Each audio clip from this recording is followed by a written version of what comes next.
오늘도 우리 주님의 은혜가 우리 여러분들 위해 풍성하게 임하실 줄 믿습니다. 오늘 이제 우리가 소요리 문답 50번째 시간이 되겠습니다. 우리 그동안 이 웨스트민스터 소요리 문답 쭉 이렇게 살펴오면서 이제 2부의 내용은 뭐였어요? 하나님이 우리에게 원하시는 행동, 어떤 것들을 원하시는가? 그것이 요약되어 있는 게 십계명이다라는 얘기를 했었어요. 근데 십계명을 딱 내용을 보고 나니까 그 다음 질문이 뭐냐면, 근데 우리 이거 다 완벽하게 지킬 수 있나요? 이 질문을 했죠. 답이 뭐예요? 없습니다. 못 지킵니다. 이게 우리 마음은 원인데, 마음의 원인데 우리가 지킬 수가 없는 거예요. 사실 어쩌면 행동에 관한 부분이라면 뭐 할 수 있을지도 몰라요. 열심히 노력을 하면은. 근데 십계명의 그 마지막 10번째가 뭔지 아세요? 10번째 뭐예요? 여러분들 보세요. 10번째는 내 이웃의 집을 탐내지 말라. 탐내지 말라.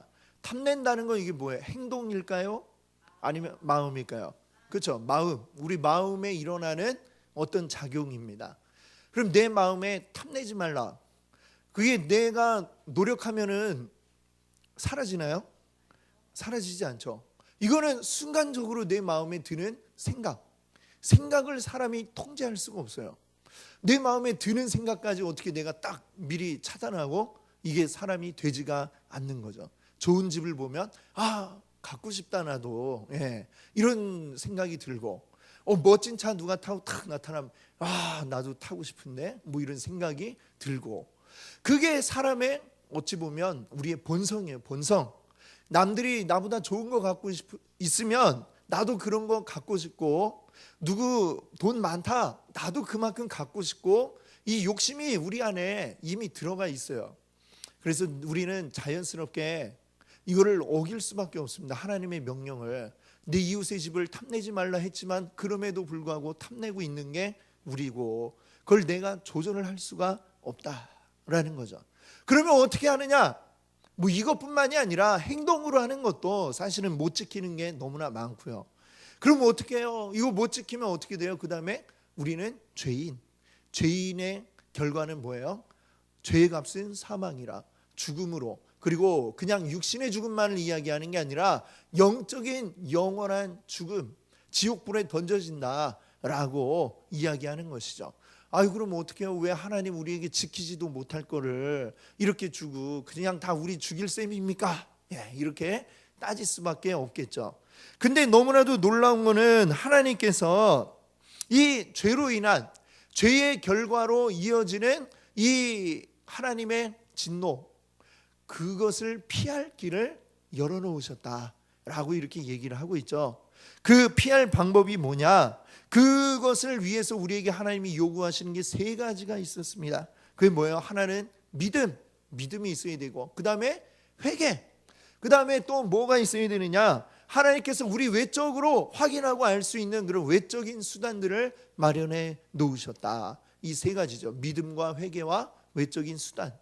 자, 그러면 믿음, 회개 요거를 이제 봤고, 그 다음에 외적인 수단, 우리 밖으로 보여지는 믿음이라는 것, 회개라는 것, 우리 마음의 작용인데, 마음 안에 이루어지는 영적인 작용인데, 이걸 우리 눈으로 볼 수 있는, 이 현실 세계에서 볼 수 있는 방법이 뭐냐?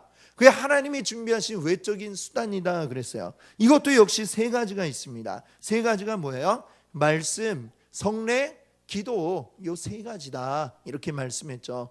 말씀, 보이지 않는 하나님, 그 하나님의 말씀을 기록해 놓은 성경이 우리에게 주어져 있습니다. 그래서 우리는 하나님을 객관적으로 알 수가 있어요. 한국의 인천에서 이야기하는 하나님하고 저 제주도 끝에서 이야기하는 하나님하고 같은 하나님이에요? 다른 하나님이에요? 같은 하나님이죠. 이 말씀에 의지해서 이야기한다면 같은 하나님을 증거하게 될 것입니다.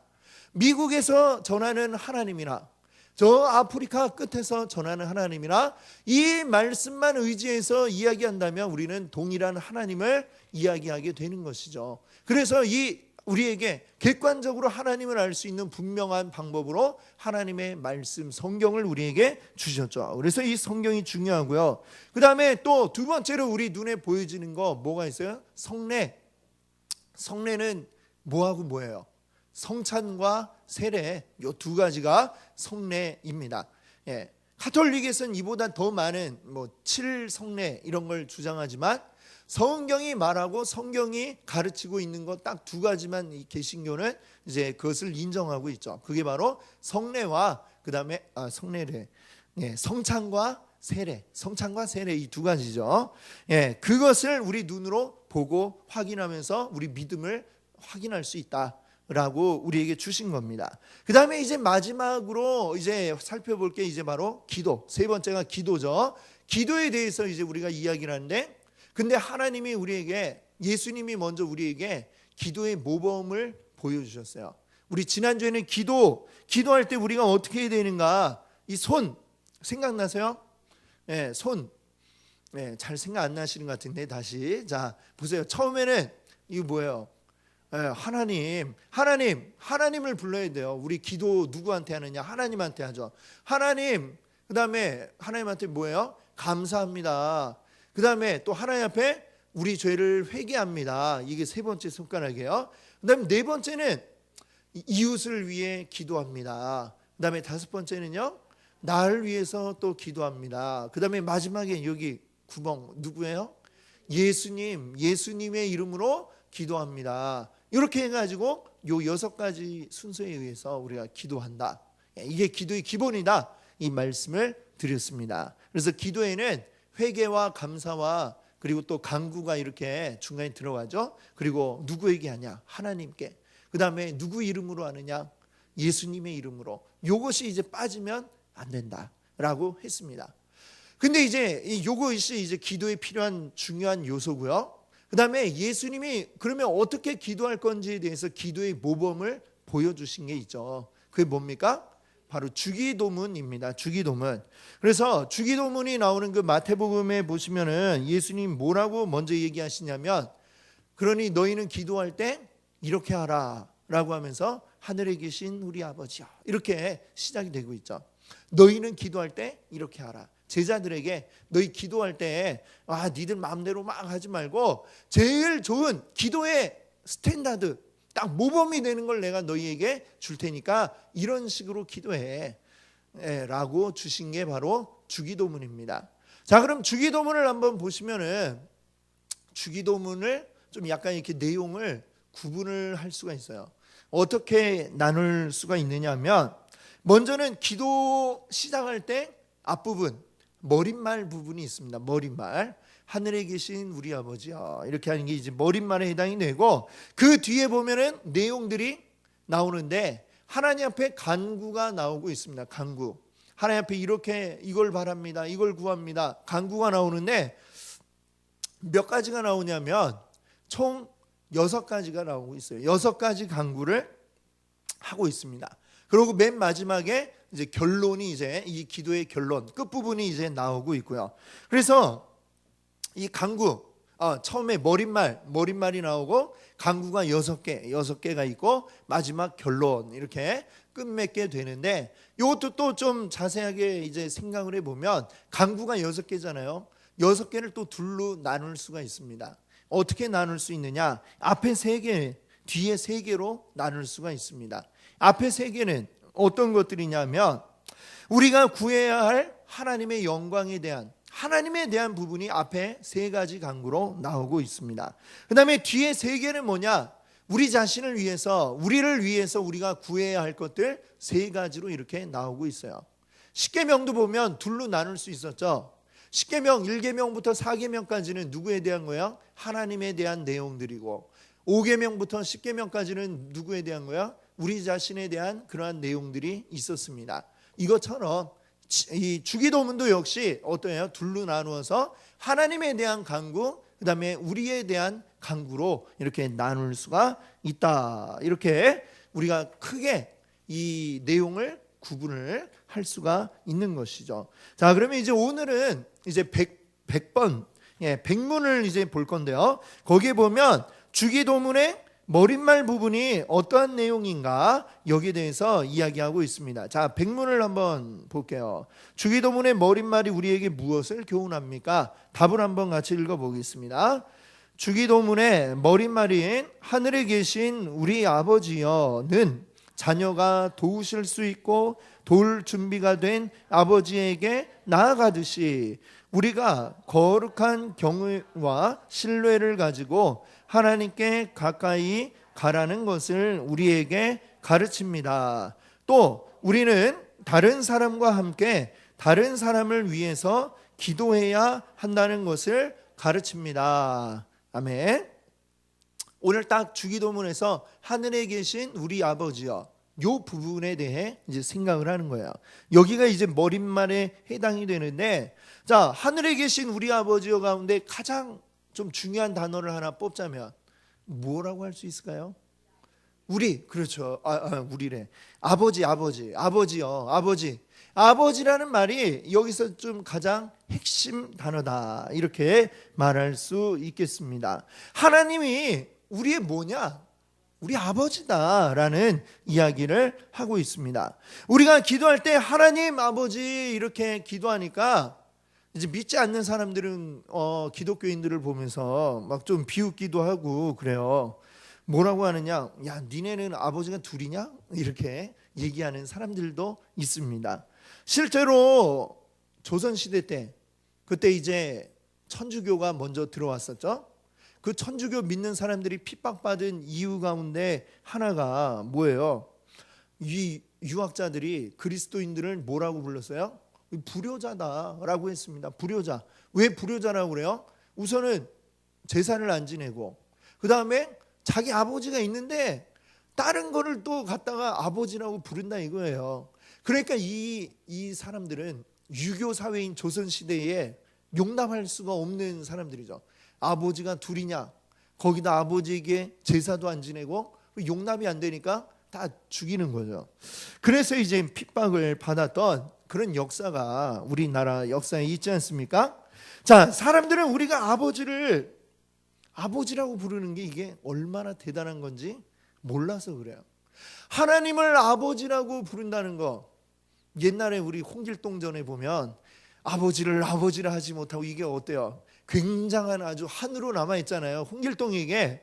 왜 그렇습니까? 아버지를 아버지라고 부를 수 있다는 거, 이거는 어마어마한 특권인 것입니다. 이 세상 사람들은 근데 그거를 몰라요. 우리 하나님이 우리의 아버지야. 그 아버지를 우리가 아버지라고 부를 수 있다는 거, 이거 자체가 특권이라고 하는 것이죠. 특권을 그 사람들은 못 누리고 있어서 모르고 있고, 그러니까 우리를 비웃고 있다라고 하는 겁니다. 사실 우리가 하나님을 아버지라고 부르는 거, 이거 그냥 우리가 부르고 싶다고 해서 부를 수 있는 게 아닙니다. 아버지라야 아버지라고 부르지, 아버지도 아닌데 아버지라고 부르면 안 되잖아요. 그렇죠? 근데 그 말은 무슨 얘기예요? 하나님은 우리의 진짜 아버지시다라고 하는 것입니다. 자, 우리가 아무리 하나님을 아버지라고 부르고 싶어도 하나님이 야, 난 너 같은 아들 둔 적 없어, 난 너 같은 딸 둔 적 없어, 이래버리면 어떻게 돼요? 그럼 우리가 부를 수가 없어요. 불러도 그냥 아무 효과가 없어요. 그런데 우리가 하나님을 아버지라고 부를 수 있는 것은 결국 누가 그걸 인정해 주는 겁니까? 하나님이 그 말을 인정해 주시는 거예요. 하나님이 내가 너희의 아버지다라고 인정을 해주시니까 우리가 하나님을 아버지라고 이렇게 부를 수 있는 것이죠. 자, 오늘 우리가 아까 처음에 읽었던 로마서 8장 15절을 우리 다시 한번 읽어보겠습니다. 거기 뭐라고 되어 있는지 다시 한번 우리 15절 읽겠습니다. 너희는 다시 무서워하는 종의 영을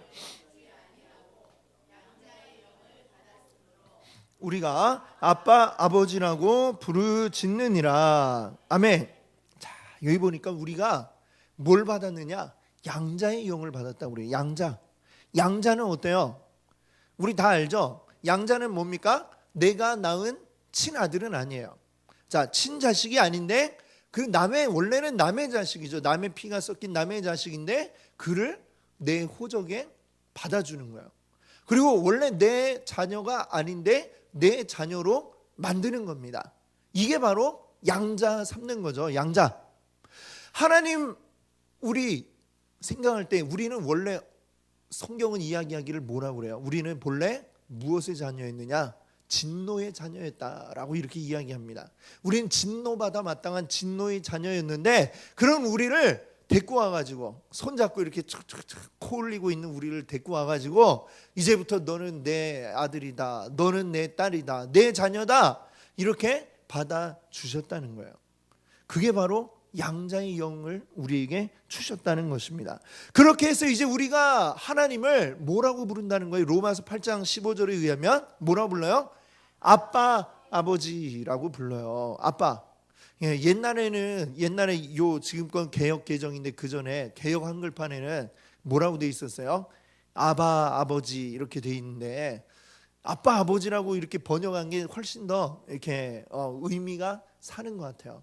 사실 전 세계 아이들이 이렇게 가장 이렇게 처음 내뱉는 말이 거의 다 비슷해요. 그렇죠? 근데 그 나라 따라서 조금씩 이제 다르게 우리나라는 뭐라고 그래요? 아빠, 엄마 이렇게 부른다고 하고 미국에서는 뭐 파파, 마마 이렇게 부른다고 그러고 그러죠?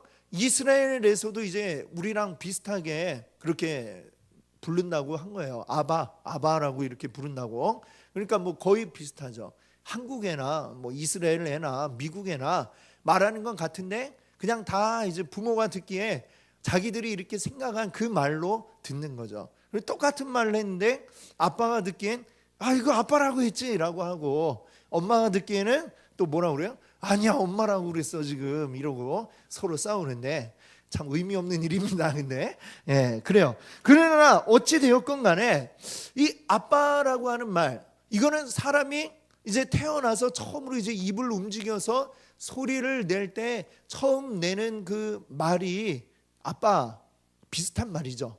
그리고 이제 자라면서 이제 그 말의 대상이 누구냐? 지금 여기 있는 어느 아저씨를 내가 이제 아빠라고 부르는 사람이구나.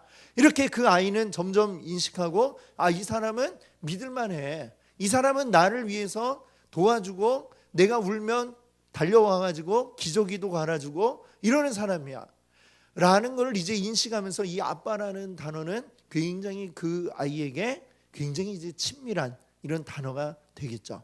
실제로 이렇게 아버지 뭐 이렇게 부르는 것보다 아빠라고 부르는 게 훨씬 더 이제 친밀감이 있어 보이지 않습니까? 그렇죠? 그래서 저는 이렇게 보니까 어느 집은 막 이제 4살 막 이렇게 됐는데 아버지 막 이렇게 부르게 시키는 이런 집들도 있더라고요. 그래서 보면 뭐 굳이 꼭 그렇게 4살짜리를 아버지라고 부르게 할 필요가 있을까? 뭐 이런 생각도 하기도 해요. 뭐 훌륭하다. 벌써 아버지라고 부르고 뭐 그런 의미도 있겠지만 좀 더 이렇게 친밀할 수 있을 때 더 친밀하게 오래 지내는 게 좋지 않을까? 뭐 이런 생각이 또 들기도 합니다. 어찌 됐거나 이 아빠라고 하는 단어는 아이에게 있어서도 굉장한 편안함을 주는 그런 단어이고요. 아빠의 입장에서도 또 보면 어떨까요? 아기가 처음 나를 불러준 말 아빠 하고 불러줄 때에 그 아빠의 마음의 기쁨이 어떨까요? 굉장히 기쁘죠. 와, 우리 아기가 벌써 말을 하는구나. 아빠를 알아보고 부르는구나. 그 기쁨은 아마 막 하늘을 날아갈 것 같은 그런 기분이 왔을 겁니다. 이 아이에게나 아빠에게나 이 아빠라고 하는 말은 굉장히 아주 정말 이 밀착되어 있는 뗄래야 뗄 수 없는 기쁨을 주는 그러한 단어이다라고 얘기할 수 있죠. 그런데 우리가 하나님을 뭐라고 부르는 거예요? 아빠라고 부른다는 거죠. 어떻게 보면 우리가 입양됐다, 양자가 되어서 입양됐다 그러면 그런 관계는 좀 왠지 좀 어색하잖아요. 나이가 들었는데 입양되어 왔다 이러면 당연히 아버지 뭐 이렇게 불러야 될 것 같은데 하나님은 근데 우리를 뭐라고 부르라고 하시는 거예요? 이렇게 거리감 있는 단어 말고 아빠라고 불러라. 하나님은 왜? 너와 나는 거리감이 없어야 돼. 너와 나는 친해야 돼. 너와 나는 하나야 라고 이렇게 말씀을 하고 계신 것이죠. 그 단어가 바로 뭐예요? 아빠, 아버지라고 이렇게 표현이 되어 있는 것입니다. 본래 우리가 감히 하나님을 아빠 부를 수 없는데 하나님은 그런 우리를 데려다가 아빠로 부르도록 만들어 주셨다는 것이죠. 이것이 바로 성경이 이야기하고 있는 은혜라고 하는 겁니다. 은혜. 내가 할 수 없는 내 능력으로 되지 않는 일을 하나님이 이루어 주신 것, 이게 바로 은혜라고 하는 것이죠. 자, 이 기쁨을 우리가 어떻게 감히 말로 표현할 수가 있겠습니까? 손양원 목사님 여러분 아실 거예요. 손양원 목사님 아시죠? 사랑의 원자탄이라고 부르는 그 목사님에게 어떤 일들이 일어났는지도 아마 여러분 들어보셨을 거예요. 옛날에 해방 직후에 온 나라가 혼란할 때에 여수 순천 이 지역에 여순 반란 사건이라고 그러죠. 그 사건이 일어났습니다. 그 지역에 있는 이제 좌익에 동조하는 사람들이 이제 그 지역을 장악하기 위해서 어떻게 해요? 경찰서를 습격해서 총을 꺼내다가 온 이제 그 여수 순천 지역을 장악하려고 한 거예요. 근데 그냥 장악하는 게 아니라 그 총으로 온갖 돌아다니면서 이제 좌익이 동조하지 않는 사람들을 다 총으로 쏴 죽였던 이 사건이 있었습니다. 그때에 이 손양원 목사님의 큰 아들, 이제 자녀들이 이제 도심지로 가가지고 여수에 가서 이제 공부를 하고 있었어요. 거기에서 자취하면서 공부를 하고 지내는데 그 중에 큰 아들, 둘째 아들이 그 두 명이 이제 사실은 자기와 같은 학교에 다니던 친구들이었는데 그들이 이 두 사람은 예수쟁이다라는 걸 알고 이제 거기서 와가지고 이제 결국은 총으로 쏘아 죽이는 이 끔찍한 비극이 일어났죠. 근데 이 사건이 이제 며칠 안에 이제 마무리가 되었어요. 이제 다시 이제 끝났죠. 이제 그러고 나서 이제 경찰 군인들이 와가지고 다시 이제 잘못했던 사람들을 잡아들입니다. 그리고 누가 죽었는지 다 조사를 하겠죠. 그리고 이때에 손양원 목사님 집으로 연락이 옵니다. 목사님 아들을 죽인 놈을 잡았어요. 그 말을 듣고 이 목사님이 어떻게 해요? 당장 그리로 달려갑니다. 달려와서 누가 내 아들을 죽였나 확인을 하죠. 자, 그때 그 경찰이 이야기를 합니다. 목사님한테 목사님 걱정 마세요. 이놈 죽게 될 겁니다. 사형당할 거예요. 죄값은 치러야죠 라고 이렇게 얘기를 하는데 그때 너무나 뜻밖의 말을 목사님이 하시는 거예요. 죽여서는 안 됩니다. 살려주십시오 라고 이렇게 이야기를 한 거예요. 손양원 목사님이 형사에게 뭐라고 죽이면 안 됩니다. 내가 책임질 테니 살려주세요. 내가 내 아들을 삼아서 가르치고 나쁜 짓 못하게 잘 가르칠 터이니 저 아이 살려주십시오 라고 이야기를 하는 거예요. 그 경찰이 들으니까 어때요? 말도 안 되는 이야기죠. 아니 얘는 잘못을 했고 죄를 지어서 죽어야 돼요. 목사님 그러실 필요 없습니다. 법대로 하면 됩니다. 이렇게 얘기를 한 거예요. 근데 목사님은 아닙니다. 제발 살려주십시오. 저 아이를 내 자녀로 삼겠습니다. 이렇게 한 거예요. 그리고 본래 죽을 수밖에 없던 그 학생이 어떻게 됐어요? 목사님의 아들로 입양이 되었어요. 호적에 그 이름이 올라와 있게 되었습니다. 그냥 호적만 올린 게 아니라 이 사람을 직접 집으로 데리고 와서 같이 밥을 먹고 같이 잠을 자고 그런 생활을 했다고 그래요. 너무나 이해가 됩니까? 내 아이를 죽였는데 내 자녀를 죽인 그 사람을 우리 흔히 하는 말로 하면 그 놈을 얼굴 보는 것도 싫을 텐데 얼굴이 뭐예요? 그냥 이름 생각만 해도 막 분노가 치밀어 오르겠죠. 멀쩡하게 잘 자라서 정말 거의 다 자란 고등학생까지 된 이 아들을 둘이나 하나도 아니고 둘을 죽였는데 그걸 어떻게 받아들일 수 있겠습니까? 당연히 뭐 목사님 가족들도 난리가 났죠. 이게 무슨 소리냐 이거. 그랬는데 목사님이 이제부턴 우리 가족이다 이렇게 하고서 그냥 가족들의 말을 이제 무마시키고 매일같이 집에서 같이 밥을 먹은 거예요. 그럼 그 목사님은 과연 마음이 편했을까요? 그 목사님 따님이 이제 그 책을 적었는데 나의 아버지 손양원 목사 이런 책이 있어요. 거기 보면 근데 이 목사님도 마음이 즐겁고 편한 게 아니에요. 이 목사님도 어느 날은 아침에 차마 그 학생의 얼굴을 보지 못하고 방 밖으로 뛰어나가고 그리고 한참 있다 들어오고 이런 일들이 여러 차례 있었다는 것이죠. 근데 이 목사님은 하나님이 나에게 이렇게 명령하신다, 하나님의 그 사랑을 내가 실천해야 된다 하면서 그걸로 그 마음의 아픔을, 상처를 억누르면서 그 일을 실천하신 것이죠. 그리고 그 정말로 그 원수 같은 그 학생을 내 아들로 최선을 다해 받아주고 그 아들과 같이 대해 주었다라고 하는 것입니다. 자, 우리 모습이 어쩌면 이 학생과 같은 아들로 입양된 그 학생과 똑같다라는 생각을 해봅니다. 마땅히 죽을 수밖에 없는 그런 우리들을 하나님이 품어주신 거예요.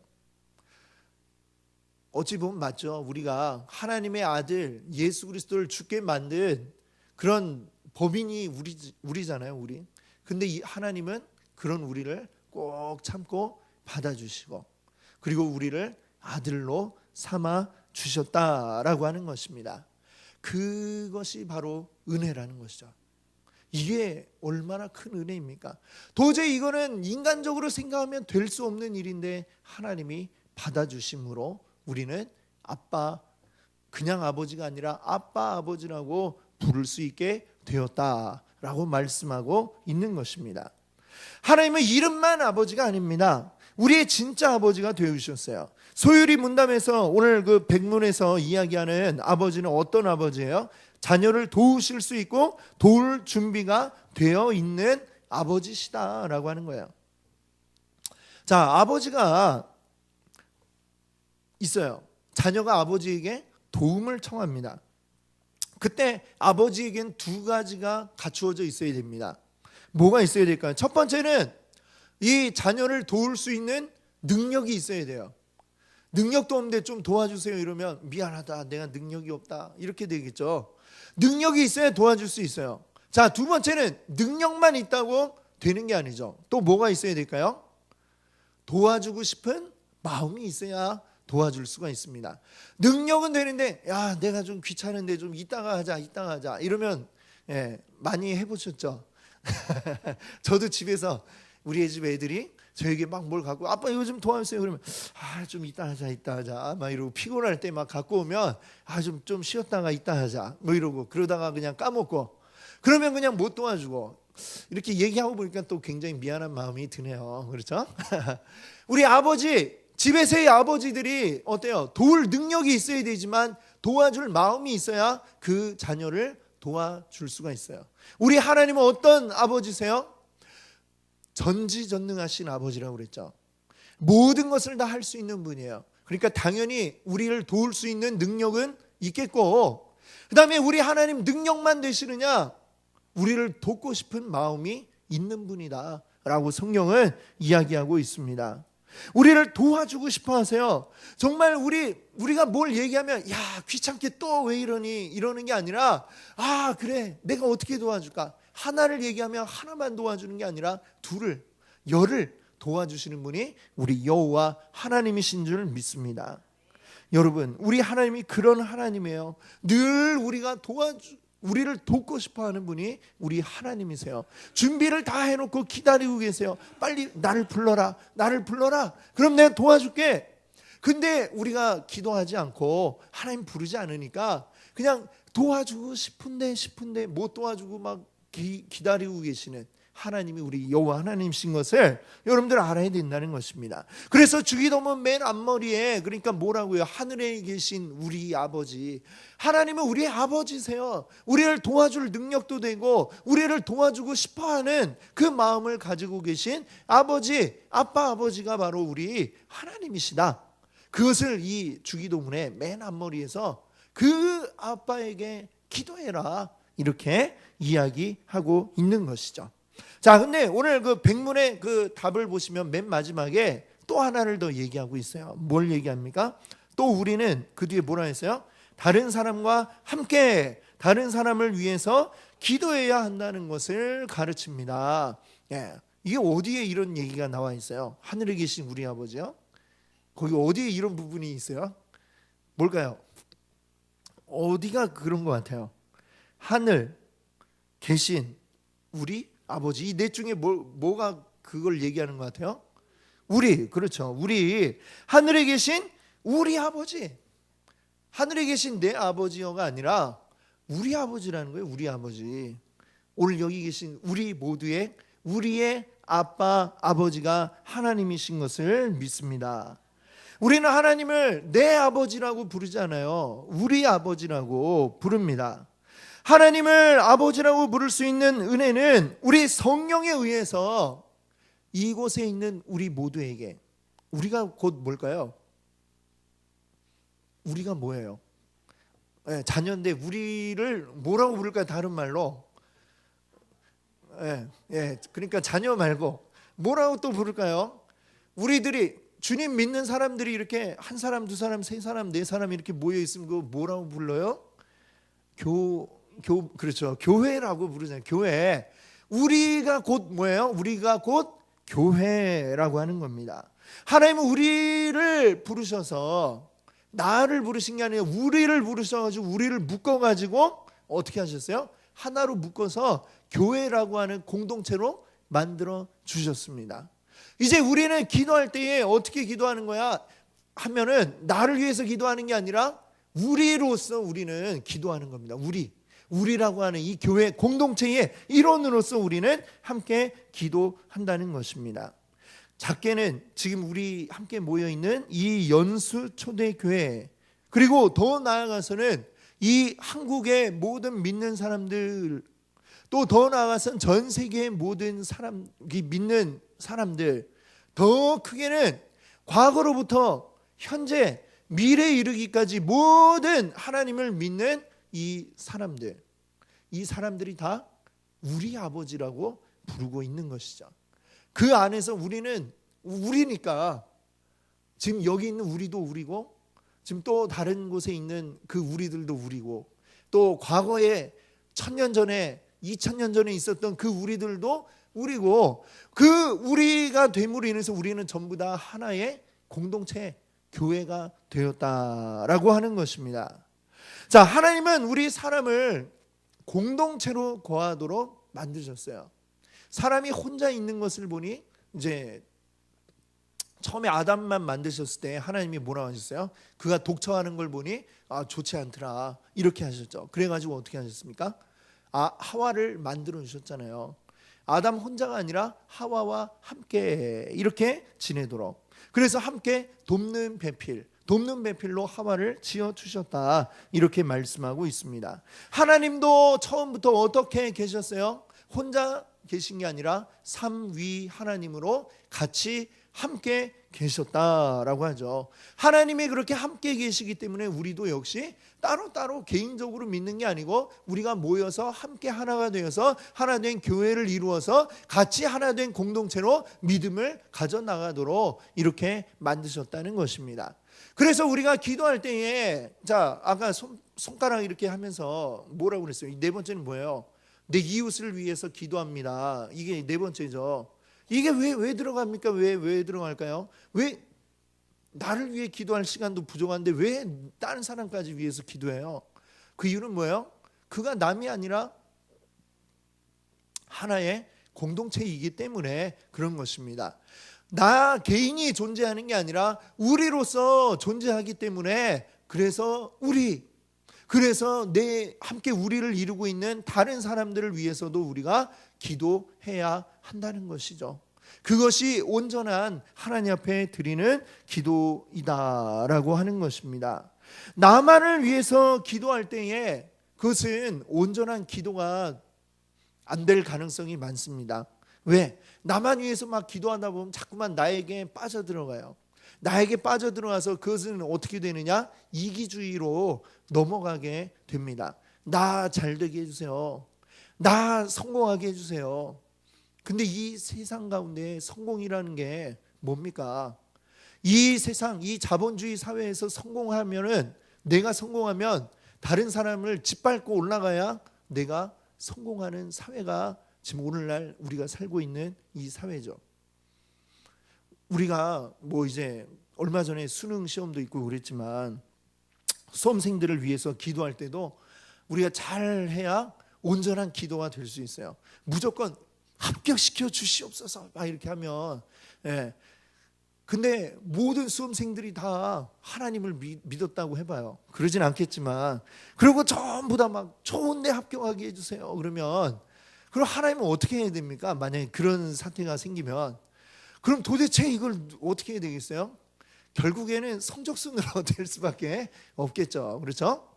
우리가 기도한다는 것은 그냥 다른 누군가를 떨어뜨리고 안 될 것에 내 아이가 되도록 해달라 이렇게 기도하는 것은 굉장히 이기적인 것이고, 그것은 온전한 기도가 될 수가 없는 것입니다. 그럼 우리는 어떻게, 만약에 수험생을 위해 기도한다면 어떻게 해야 되겠어요? 어떻게 기도하는 게 올바른 걸까요? 무조건 합격 이것을 위해서 기도하기보다는 지금 이 하나의 과정이죠. 사람이 살아가는데 하나의 과정, 수능을 거치고 대학 입시를 하는 과정 가운데서 정말 적어도 이 아이가 이 수능을 준비하고 시험을 준비하면서 이 사회에서 열심히 내가 수고하고 노력한 만큼 그 대가로 점수를 얻고 그 정직하게 이 갈 수 있는 대학을 합격을 할 수 있도록, 원하는 곳에 갈 수 있도록 이렇게 기도를 하는 게 그게 맞지 않겠습니까? 네, 그렇죠? 공부를 안 했는데 무조건 시험 잘 나오게 해주세요 이런 거는 하나님이 들어줄 리가 없습니다. 내가 아는 하나님은 그렇게 찍은 거 중에 한두 개는 더 맞을 수도 있겠지만 그 이상은 더 잘 나올 수가 없어요. 하나님도 뿌린 대로 거두리라, 이게 하나님의 법칙이잖아요. 공부 안 했으면 공부 안 한 대로 결과는 나오는 게 너무나 당연한 거죠. 하나님께도 마찬가지예요. 그렇다면 우리는 어떻게 해야 돼요? 하나님께 지혜를 주셔서 열심히 공부할 수 있도록, 공부한 것들이 다 기억나서 까먹지 않고 시험 잘 볼 수 있도록, 그리고 이 모든 걸 통해 하나님이 나에게 원하시는 게 뭔지 이런 것들을 깨닫고 그걸 통해서 내가 무엇을 할지를 온전히 생각하고 계획해 나가고 해서 하나님의 영광 드러내는 자녀가 될 수 있게 이렇게 기도하는 게 좋지 않을까, 이렇게 생각을 합니다. 우리의 다른 기도들도 역시 마찬가지예요. 나만 잘되게 해주시고 나만 승진하게 해주시고 나만 복권 당첨되게 해주시고, 이것이 우리가 원하는, 하나님이 원하는 기도가 아니라는 거죠. 나만 생각하면 우린 자꾸만 이기적으로 그렇게 될 수밖에 없어요. 사람이 원래 이기적인 존재이기 때문에. 그래서 우리는 자꾸 나에 대한 기도는 좀 이렇게 뒤로 미루고 좀 그거는 간단하게 하고, 더 많은 시간 여러분 뭘 위해 기도해야 돼요? 우리 공동체를 위해서, 교회 공동체를 위해서, 또 교회 공동체 안에 있는 다른 이웃들을 위해서, 그 사람들을 위해서 더 많이 기도하고 다른 이웃을 위해 더 많이 기도할 때에 우리 안에 하나님의 은혜가 더 충만하게 임할 줄 믿습니다. 내가 기도 짧게 했다고, 나에 대한 거 짧게 했다고 해서 너는 짧게 했으니까 이거는 안 되겠다, 그런 하나님이 아니신 줄로 믿습니다. 하나님, 우리가 말 안 해도 우리의 쓸 것을 다 아시지 않냐 이렇게 말씀하고 있잖아요. 그렇죠? 우리가 간구하지 않아도 내 쓸 것, 내 필요한 것, 내가 얼마가 필요하고 지금 어떤 것들이 나에게 요구되고 하나님이 다 알고 계십니다. 그걸 하나님이 몰라서 못 들어주실까 봐 이렇게 목록 리스트를 쫙 해갖고 이게 뭐가 얼마 이렇게 기도할 이유가 없어요. 하시되 길게 하지 않으셔도 돼요. 그런 거 더 우리가 더 많이 기도해야 할 것은 뭐냐? 바로 우리 아버지, 우리 아버지 하나님에 대해서 내가 더 깊이 느끼고, 하나님이 나를 알고 계신 만큼 나도 하나님을 알기를 소망하며 기도하고, 그리고 내 옆에 정말 도움이 필요한 사람들을 위하여, 그가 힘들고 지쳐서 기도할 힘마저 없는 걸 보았는데 내가 그를 위해서 또 함께 기도하기 원합니다. 하나님 도와주세요. 그 사람을 도와주세요. 이렇게 우리가 기도하는 게 우리에게 진짜로 필요한 기도인 줄 믿습니다. 그래서 이제 하늘에 계신 우리 아버지 이걸 우리 기억할 수 있기를 바랍니다. 내 아버지가 아니고 우리 아버지다. 그 아버지 앞에 우리 나아가기를 원합니다. 아들이 아빠한테 가고 아빠 100원만 이런 거 어려운 일 아니죠. 너무나 자연스러운 일이잖아요. 아버지한테, 아빠한테 가고 뭐 필요한 거 있으면 달라고 그러고 구하는 거, 이건 너무나 자연스러운 일이에요. 하나님하고 우리 사이에 자연스럽게 일어날 수 있는 이 기도라고 하는 것은 바로 그런 일입니다. 아주 특별하게 마음 먹고 막 마음에 작정을 하고 막 어렵게 하는 게 아니라 아주 자연스럽게 일상 가운데서 아빠와 대화를 나누듯이 하나님하고 해나가는 게 이것이 바로 우리의 기도인 줄 믿습니다. 이 기도 우리 더욱더 힘써 아빠와 많은 대화 나누시고 아빠와 더 친해지시는 여러분 되시기 바랍니다. 아멘. 같이 함께 기도하겠습니다.